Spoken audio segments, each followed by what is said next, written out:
자, 오늘 세 가지를 사라 하시는 말씀으로 하나님 말씀 나누겠습니다. 어느 부부가 있었어요. 이 부부가 어느 날 함께 차를 타고 걸어가는 중에 갑자기 아내가 말하길, 여보, 큰일 났어.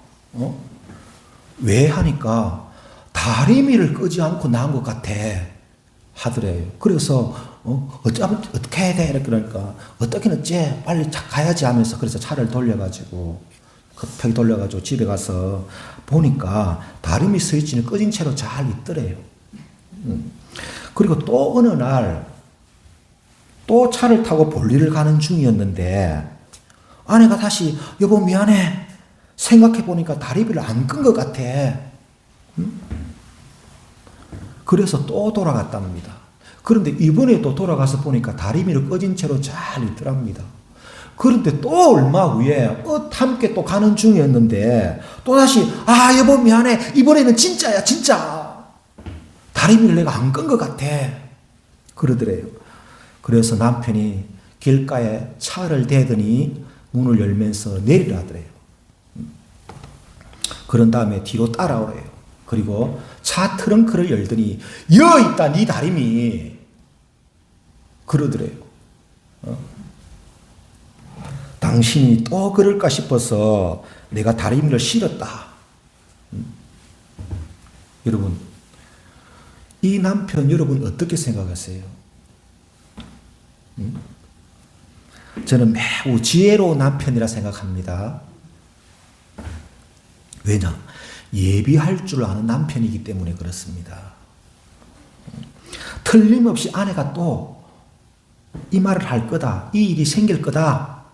이런 생각을 예비 준비를 한 거예요. 그래서 그 다리미를 트렁크에 실은 겁니다. 제가 신학대학원 다닐 때 일이 생각납니다.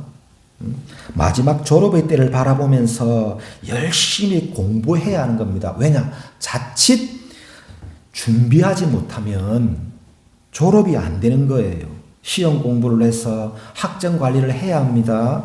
또 논문도 준비해서 써내야 합니다. 또 성경고사 시험도 준비해서 패스해야 합니다. 그런데 이것을 신학도라면 다 알아요.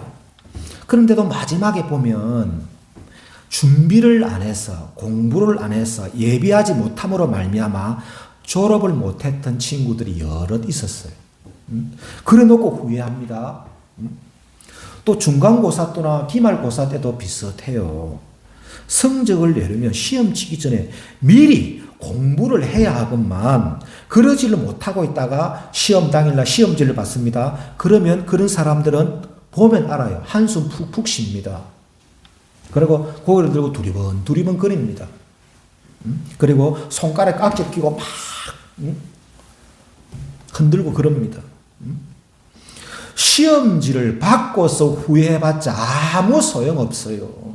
왜? 이미 때가 지났기 때문이에요. 이처럼 우리도 여러분 지혜를 따라서 예상을 하고 준비를 해야 하는 것이 있습니다. 우리 모든 인생은 마지막 단 한 번의 시험을 치기 위해 또 그때의 성적을 위해 준비하는 기간과 같습니다. 우리는 단 한 사람도 예외 없이 마지막 주님의 심판대에 서게 됩니다. 본인이 동의하든 동의하지 않든 관계가 없어요. 이것을 정하셨기에 그렇습니다. 주님의 심판대에서 우리가 이 세상에서 행한 대로 각기 심판을 받습니다. 마치 제가 말씀드린 것처럼 시험 치는 것과 같아요. 그리고 이 시험은 말이죠. 단 한 번으로 끝납니다. 재수, 삼수가 기회가 없어요. 단 한 번으로 딱 끝나버립니다. 그래서 무섭고도 두려운 것이지요. 그러므로 부지런히 게으르지 말고 준비를 해야 합니다. 예비를 해야 돼요. 미리 준비를 하는 것이 예비입니다. 미리 준비하는 것이 예비예요. 제가 왜요? 서두에 다리미라는 소재를 갖고 와가지고 예화를 만들었냐 그러면은 다리미를 거꾸로 생각해 보니까 미리 다 하더라고요. 미리 다. 다 미리 준비해야 된다. 또는 미리 다 준비해야 한다. 다 미리 다. 제가 언어 유희적인 느낌을 살려보려고 이 예화를 소개했던 거예요. 여러분, 남편처럼 우리도 다리미를 미리미리 준비해야 합니다. 반드시 이 날이 다가오기에 그렇습니다. 그리고 또 하나 깨달아야 하는 것은요, 이 날이 점점 짧아지고 있다는 거예요. 점점 가까워져 간다는 것입니다. 사실 오늘 본문도 예수께서 제가 지금 이 말씀을 소개하는 것처럼 임하시고 하고 계시는 겁니다. 제가 본문을 묵상하면서 스토리텔링으로 만들어내서 그렇지 예수님은 사실상 이것을 전제하고 이 말씀을 하고 계시는 거예요. 오늘 본문이. 라오디게아 교회를 향하여 경고의 말씀을 통하여 우리에게도 시험의 때를 준비하고 예비하라 하시는 말씀을 하고 계시는 거예요. 할렐루야. 여러분, 계시록은 예수께서 마지막 때를 미리 알려서 자기 성도들에게 이것을 준비시키기 위하여 요한에게 계시하신 내용입니다. 그리고 계시록은 1장부터 3장까지 7교회가 순서적으로 쭉 나오는데요. 많은 성경 해석자들은 이 7번째 해당하는 이 라오디게아 교회를 오늘날의 현대 교회의 모습과 연결하기도 합니다. 그러니까 계시록에 등장하는 7교회는 당시의 대표적인 7교회를 말하는 것도 맞지만 동시에 역사 진행의 예언적인 관점에서 시간 순으로 표현되었다고 보는 견해입니다. 시간 순으로 표현되었다고 보는 견해. 그러니까 오늘날에 지금 현재 교회가 마지막 7번째에 해당하는 라오디게아 교회라는 거예요. 더 이상 이 라오디게아 다음에는 교회가 없습니다. 주님이 7개를 말씀하시면서 마지막 계시록에서 말하는 마지막에 일어날 엄청난 비밀적인 환난과 고난과 온 우주적인 그런 천재지변의 일이 일어난다는 걸 쭉 이야기한단 말이에요. 3장 지나면은. 이 라오디게아 다음에 교회가 없어요. 그런데 많은 신학자들은 이 라오디게아 교회가 현재 지금의 교회로 연결합니다. 예시적으로, 예언적으로. 그리고 주님은 이때에 우주적 종말이든 아니면 개인적 종말이든지 간에 우리에게 준비를 하라는 말씀을 하고 계십니다. 오늘 말씀 속에서. 그리고 본문을 보면 주님은 우리에게 무엇을 준비하라는 것인지 또는 어떻게 준비를 하라는 것인지를 알 수 있도록 명확하게 가르쳐 주세요. 오늘 본문을 보면 3가지를 사라 하십니다. 3가지를 사라는 말씀을 통하여 이 3가지를 준비해야 한다고 말씀하십니다. 먼저 주요 내용들을 살펴보면요. 먼저 라오디게아 교회의 문제점을 지적하시는 내용입니다. 딱 잘라 말하면은 라오디게아 교회는 7교회 중에서 책망을 가장 많이 받은 교회입니다. 칭찬만 받은 교회도 있고 책망만 받은 교회도 있고 칭찬과 책망을 다 받은 교회도 있는데 라오디게아 교회는 칭찬 없이 책망만 받은 2교회 중에서 사데와 라오디게아거든요. 책망만 받은 2교회 중에서도 어떤 책망을 받은 교회입니다. 이 라오디게아는. 우선 이름부터가 라오디게아인데 이 라오디게아의 뜻은 라오스와 디케의 합성입니다. 라오스는 백성, 민중 이런 뜻이고 디케는 생각, 판단, 그리고 의견 이런 뜻이에요. 그래서 합치면 사람의 생각, 백성의 판단, 백성의 의견 이런 뜻이에요. 그래서 이런 의미 때문에 많은 성경 해석자들은 이 계시록의 라오디게아 교회를 하나님 중심보다 사람 중심, 성령의 통치보다 인간적 판단과 자기 만족에 치우친 교회의 모습으로 지어 설명하기도 해요. 그러니까 이 교회가 말이죠. 하나님이 지배하는 조직이 아니라 사람의 생각으로 민중이 지배하고 다수결이 지배하고 많은 사람이 지지하면 되는 그런 민주주의식 교회였다라는 거예요. 굳이 표현하면. 그런데 여러분, 교회는 그러면 안 되는 것이거든요. 교회는 민주주의가 아니라 하나님 중심의 신주주의여야 하거든요. 예를 들면 여러 사람이 원하면 그 원하는 대로 가는 것이 교회가 아닙니다. 여러분, 만약에 모세가 민주주의식 목회를 했다면 백성을 이끌고 가나안에 못 들어갔을 거예요. 왜냐? 12명의 정탐꾼 중에서 10대 2로 졌단 말이죠. 10명은 반대했습니다. 다수결로. 그리고 또 그 말을 들었던 대부분의 이스라엘 백성들은 울며 탄식하며 원망하여서 애굽으로 돌아가자 했습니다. 그래서 민주주의식 목회를 했다면 모세는 하나님의 뜻을 거스려버렸단 말이죠. 이렇듯 여러분, 민주주의는 때때로 하나님의 뜻을 꺾어버릴 때가 많습니다. 국회에서 다수결로 밀어붙이는 것이 여러분 하나님의 뜻을 이루는 게 아니에요. 하나님을 대적하는 일이 얼마나 많은지 모릅니다. 우리가 이 현실 교회에서 교회에서도 민주주의를 수용하고 차용하고 있는 것은 맞지만은 이 민주주의가 교회에서 만능이 되면 안 돼요. 하나님보다 위에 있으면 안 된다는 거예요. 그러면 민주주의가 우상이 되어버립니다. 또 라우디아 교인들은 자기 속은 옳은 대로 판단하고 신앙생활도 새 속에 깊이 물든 모습인 상태인 것을 분명히 오늘 본문이 말씀합니다. 그래서 주님은 라우디게아 교회를 향하여 내가 네 행위를 아노니 합니다. 주님은 다 아십니다. 그러시면서 책망을 하십니다. 첫째는 어떤 책망? 차지도 뜨겁지도 않는 미지근한 신앙 상태를 지적받습니다.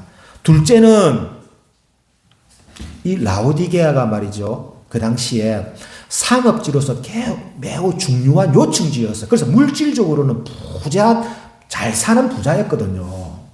그렇다 보니까 이들이 이런 생각에 젖어 있었어요. 스스로 부자라고 여기면 우리는 부족함이 없다고 착각하지만 주님 직접 이 말씀을 한단 말이에요. 그러나 너희가 영적으로는 공고하고 가련하며 눈먼 상태임을 알지 못한다고 책망을 받습니다. 이러한 것들이 여러분 지금 현재 교회와 매우 비슷합니다. 여러분 우리는 과거에 비해 물질적으로 경제적으로 매우 풍요한 시대에 살고 있습니다. 그러나 예전 성도보다 믿음이 없습니다. 그리고 영적으로도 공고한 상태입니다. 가련한 상태입니다. 눈먼 상태입니다. 이런 것이 비슷합니다. 그러시면서 주님은 책망으로 끝내지 아니하시고 회복할 수 있는 처방을 내리십니다. 세 가지를 사라 하십니다. 이 내용이 오늘 본문 18절입니다. 그런데 여러분 오늘 본문 18절을 한번 자세히 보십시오.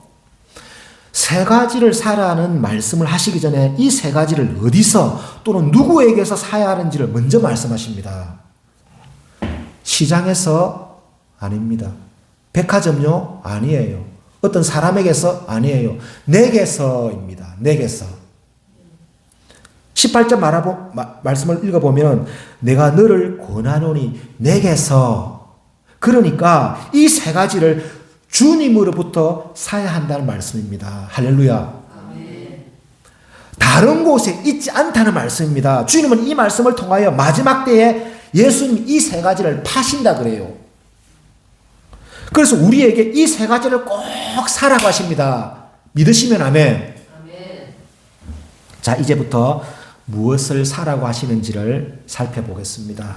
첫째, 불로 연단한 금을 사라 하십니다. 네. 여러분, 금은 영적으로 뭘까요?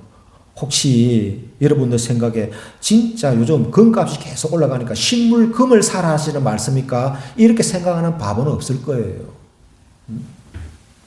전통적으로 성경에서의 금은 모두 믿음을 말합니다. 믿음. 욥기서 23장 10절 그러나 내가 가는 길을 그가 아시나니 그가 나를 단련하신 후에 내가 숨금같이 되어 나오리라. 아멘. 숨금 같은 좋은 믿음이 되어 나오리라 하는 고백입니다. 금이 믿음입니다. 또 베드로전서 1장 7절 너희 믿음의 확실함은 불로 연단하여도 없어질 금보다 더 귀하여 예수 그리스도께서 나타나실 때에 칭찬과 영광과 존귀를 얻게 할 것이니라 했습니다.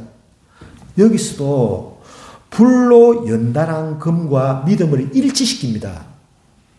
그리고 여러분 지금 이 말씀에서요, 예수께서 나타나실 때에 우리 각 성도들에게 주실 칭찬과 영광과 존귀가 있는데 이것을 무엇을 보고 주신다고 말했냐 그러면은 바로 금 같은 믿음을 말씀하신다는 거예요. 금방 이 베드로전서에서 금 같은 믿음으로 가지고 칭찬과 영광과 존귀를 얻게 할 것이니라고 했어요. 그래서 금을 사라는 말씀은 믿음을 사라는 말씀입니다. 그런데 여러분 주님은 왜 말이죠? 한번 생각해 보세요. 야, 금광산 가서 금을 좀 캐라. 금을 팔아. 금광산에 가가지고 삽 들고 가서 꽃갱이 들고 가서 너희들도 팔아. 금을 얻어라. 캐내라. 이렇게 말씀하지 않으시고 왜 불로 연단한 금을 사라 하실까요? 주님은 이 말씀을 통하여 우리에게 매우 중요한 사항을 가르치고 있습니다. 여러분 아직 재련소에서 불로 연단이 안 된 금은 어떤 금인고 하니 금은 금인데 불순물이 많은 금이에요. 이것은 순도 100% 오리지널 금이 아니에요. 그렇기 때문에 주님이 우리에게 불로 연단한 금을 사라 하는 겁니다. 순도 높은 믿음을 요구하는 거예요. 여러분 믿음이 그렇습니다. 믿음이 천차만별이에요. 다 같은 믿음이 아닙니다. 그래서 주님이 원하시는 믿음은 불로 연단된 순전한 믿음, 절대로 변하지 않는 숨금 같은 참 믿음, 그리고 금같이 빛나는 믿음. 여러분 금은 그 순도에 따라 빛이 다릅니다. 14K 어떻습니까? 여러분 14K하고 24K는 색이 달라요. 금이 똑같은 금이 아니에요. 칙칙합니다. 14K. 14K, 18K, 24K 차이는 불순물의 차이도 있고 또 부드러움의 차이도 있어요. 순금일수록 부드럽고 연합니다. 그래서 이것이 진짜 순금인 알아볼 때 입으로 깨물어 본단 말이에요. 원시적인 방법이지만 기계에 안 넣어보더라도 14K, 18K는 이빨 부러집니다. 그러나 24K는 이빨이 부러지지 않고 들어갑니다. 연하고 부드럽단 말이죠. 그리고 또 빛이 다릅니다. 그 맑음이 다릅니다. 순도가 높은 금일수록 빛이 더 맑고 밝아요. 이뿐만이 아닙니다. 순도가 높을수록 변색이 없어요. 왜 불로 연단한 금을 사라 하시는 말씀을 하시는지를 아시겠죠? 여러분 이런 순금 같은 믿음을 왜 사라고 하실까요? 우리에게. 여러분 시간이 없는 게 아니에요. 시간이 없어서 안 하고 시간이 없어서 못 하고 시간이 없어서 예배 안 나오는 게 아니에요. 믿음이 없는 것이지. 믿음이 없을수록 이 핑계 저 핑계를 대지. 믿음을 지킨 그 선조들이 뭐 일이 없고 이 사상 편안해서 믿음을 지켰답니까? 목을 치는 현장에서 믿음을 지켰단 말이에요. 예배를 드렸단 말이에요. 다니엘 보십시오. 너 죽는다 그랬단 말이죠. 그런데도 개의치 않고 창문을 홀짝 내려놓고 예루살렘을 향하여 감사하였더라. 믿음이 없는 거예요. 믿음이. 예? 일이 많아서가 아닙니다. 바빠서가 아닙니다. 일이 생겨서가 아닙니다. 믿음이 약한 것입니다. 금 같은 믿음이 없는 영고입니다. 마지막 때 가장 필요한 것은 예수님 말씀한 첫 번째가 뭐냐? 변치 않는 불로 연단받은 금 같은 믿음이라는 거예요. 고난 중에서도 힘든 중에서도 변치 않는 이 믿음을 주님께 간구하여 사야 합니다. 이것을 첫 번째 사라 그런단 말이에요. 주님이. 예? 주여 이 금같은 믿음을 나에게도 허락하소서 하는 이 거룩한 열망의 기도가 첫 번째 기도 제목이어야 합니다. 여러분, 돈 주옵소서, 건강 주옵소서가 아니에요. 믿음 주옵소서. 이것이 첫 번째 기도 제목이어야 합니다. 그 나라와 그 의를 먼저 구하는 기도가 주님이 원하시는 기도입니다. 자, 두 번째 사라고 하신 것은 흰옷을 사라입니다. 흰옷을 사서 입으라. 이렇게 말씀하십니다. 여러분, 흰옷은 두말할 것 없이 거룩입니다. 성결입니다. 그리고 의로움입니다. 의로움. 거룩, 성결, 의로움입니다. 이 옷을 입고서 시험의 때에, 결산의 때에 내 앞에서 영적으로 창피되지 말아라 하시는 말씀이에요. 벌거벗은 채로 설 수 있으니 흰옷을 사서 입어라. 부끄러움 당하지 말아라. 창피 당하지 말아라. 지금 말씀하고 계세요. 그리고 주님은 오늘 본문의 문맥을 통하여서 우리에게 지금 이 흰옷의 거룩, 성결, 의로움이 구체적으로 무엇을 말하는 것인지에 대해서도 알게 합니다. 예수 그리스도를 확실히 믿는 믿음으로 말미암아 받게 되는 칭의의 의도 함께 말씀하시지만 동시에 오늘 본문을 보면 주님께서 내가 네 행위를 아노니 하시는 말씀을 통하여서 이것이 말이에요. 죄와 싸워 이기는 순종의 의로움에 대해서도 함께 말씀하시는 것을 알 수 있어요. 그러니까요. 죄 짓지 말아야 돼. 회개해야 돼. 깨끗해야 돼. 하시는 것도 그 거룩과 성결에 대한 말씀도 하시는 계시는 것을 알 수 있습니다. 그래서 세속에 동화되지 않는 성결한 삶, 주님께로부터 사게 된 거룩한 삶, 빛과 소금 같은 선한 행실의 의로움도 함께 말씀하시는 것을 알 수 있어요. 이러한 흰옷을 사서 입어라 하시는 말씀입니다. 이것이 마지막 날에 있을 시험의 답이다 하시는 것이고, 그리고 이것을 다리미를 준비했던 남편처럼 미리 다 준비를 하라는 말씀이에요. 이것을 여러분, 우리가 거룩을 간과해서는 안 됩니다. 이것이 거룩하면 좋고 무슨 거룩하지 못해도 관계가 없는 것이 전혀 아니에요. 히브리서 12장에서 모든 사랑과 더불어 화평함과 거룩함을 따르라. 이것이 없으면 아무도 주를 보지 못하리라 그랬어요. 거룩해도 되고 거룩해도 안 해도 되는 게 아니에요. 여러분, 입이 거룩해야 합니다. 남에게 상처 주는 말, 아프게 하는 말 하지 말아야 합니다. 모든 사람과 더불어 화평함과 거룩함을 따르라 그랬어요. 또 더러운 말, 더러운 생각, 더러운 행동을 미워해야 합니다. 이것이 거룩과 성결입니다. 그러므로 거룩은 구원의 필수 조건인 것을 우리가 망각해서는 안 됩니다. 이것을 여러분 사야 합니다. 거룩을. 사는 방법을 오늘 본문 19절 하반절을 통해서 여러분 교훈하고 있습니다. 회개하라. 네가 열심을 내라 하시는 말씀을 통하여서 우리가 알 수 있습니다. 회개하고 열심을 내는 것이 주님께 사는 방법입니다.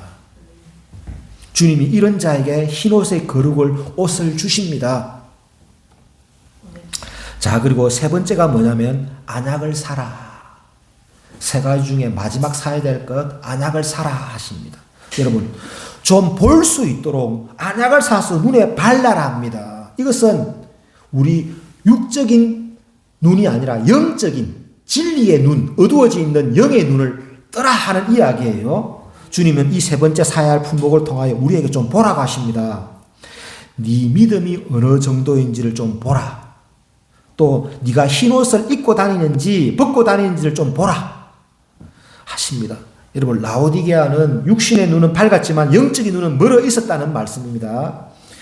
여러분, 이 라오디게아처럼 오늘날도 영적으로 깜깜한 눈을 가진 성도가 얼마나 많은지 모릅니다. 여러분, 오늘날 현실 교회가 마지막 때 교회가 그렇습니다. 이름만 가졌지, 무늬만 성도라는 이름만 가졌지 자신의 의복 상태를 못 보는 사람, 또 시대가 지금 어떤 시대인지를 알지 못하고 못 보는 사람, 주님을 못 보는 사람이 얼마나 많은지 모릅니다. 진리를 알지 못하고 못 보는 사람이 얼마나 많은지 몰라요. 그리고 영적으로 무엇이 좋은 것인지 무엇이 나쁜 것인지를 못 보는 사람이 소경이 많습니다. 여러분, 성도들 중에서도 자신이 그렇게 하면 천국이 아니라 버림받는다는 것을, 그 진리를 알지 못하고 못 보는 성도가 얼마나 많은지 모릅니다. 그런 사람이 영적인 소경이지요. 이 마지막 시대에 그런 사람이 얼마나 많은지 모릅니다. 우리가 그런 사람이 되지 말아라는 거예요. 이 세 가지를 준비해서 사서 믿음을 사고, 흰옷을 사고, 안약을 사서 발라서 이렇게 준비를 하라, 예비를 하라, 다리미를 준비하라 하시는 말씀입니다. 오늘 이 말씀이 저와 여러분들에게 주는 생명의 말씀이 되기를 소원합니다. 말씀을 정리하겠습니다. 오늘 이 세 가지를 사라 하는 말씀을 통하여서 오늘 다시 한 번 더 우리 신앙의 베이직, 기본을 점검하고 다시 한 번 더 도전받는 저와 여러분들이 되시기를 예수님 이름으로 축복합니다.